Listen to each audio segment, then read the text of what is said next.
নাম কি? নাইম। নাইম, মোহাম্মদ নাইম। সুন্দর করে বলতে হয় বাবা। খাবার খেয়েছেন? কি খেয়েছেন আজকে? আজকে কি খেয়েছি? রুটি খেয়েছেন। আপনি কোন ক্লাসে পড়েন? নার্সারি। নার্সারিতে পড়েন, মাশাআল্লাহ। ওর নাম নাইম। ও আমাদের মাদ্রাসার ভিআইপি স্টুডেন্ট, তাই না? ভিআইপি না? জি। ভিআইপি কেন? কারণ ওর আল্লাহ তাআলা ওর বাবাকে এই অল্প বয়সে নিয়ে গেছেন।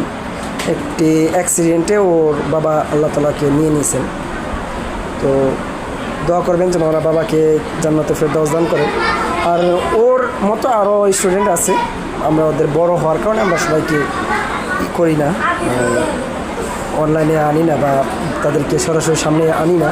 এরকম আরও প্রায় 8-10 জন স্টুডেন্ট আছে, তাদেরকে আমরা মাদ্রাসার খরচে আমরা তাদেরকে বহন করি এবং তাদের এই যে ড্রেস আপটাও এটা আমরা মাদ্রাসা থেকে বানিয়ে দিয়েছিলাম।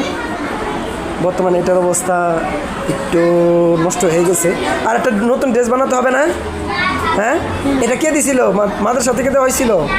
হ্যাঁ, জোরে বলেন, হু না তো মুখে বলেন। হ না জি? জি। হ্যাঁ, ঠিক আছে। আসসালামু আলাইকুম, দোয়া করবেন ওর জন্য। নাম কি? নাইম। নাইম, মোহাম্মদ নাইম। সুন্দর করে বলতে হয় বাবা। খাবার খেয়েছেন? কি খেয়েছেন আজকে? আজকে কি খেয়েছি? রুটি খেয়েছেন। আপনি কোন ক্লাসে পড়েন? নার্সারি। নার্সারিতে পড়েন, মাশাআল্লাহ। ওর নাম নাইম। ও আমাদের মাদ্রাসার ভিআইপি স্টুডেন্ট, তাই না? ভিআইপি না? জি। ভিআইপি কেন? কারণ ওর আল্লাহ তাআলা ওর বাবাকে এই অল্প বয়সে নিয়ে গেছেন। একটি অ্যাক্সিডেন্টে ওর বাবা আল্লাহ তাআলাকে নিয়ে নিয়েছেন। তো দোয়া করবেন যেন ওরা বাবাকে জান্নাতে ফেরদাউস দান করে।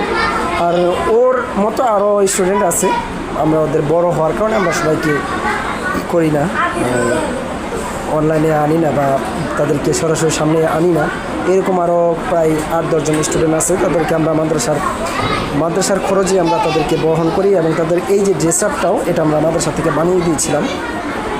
বর্তমানে এটার অবস্থা একটু নষ্ট হয়ে গেছে, আর একটা নতুন ড্রেস বানাতে হবে না? হ্যাঁ, এটা কে দিছিল? মাদ্রাসা থেকে দেওয়া হয়েছিল? হ্যাঁ, জোরে বলেন, হু না তো মুখে বলেন। হ না জি? জি। হ্যাঁ, ঠিক আছে। আসসালামু আলাইকুম, দোয়া করবেন ওর জন্য।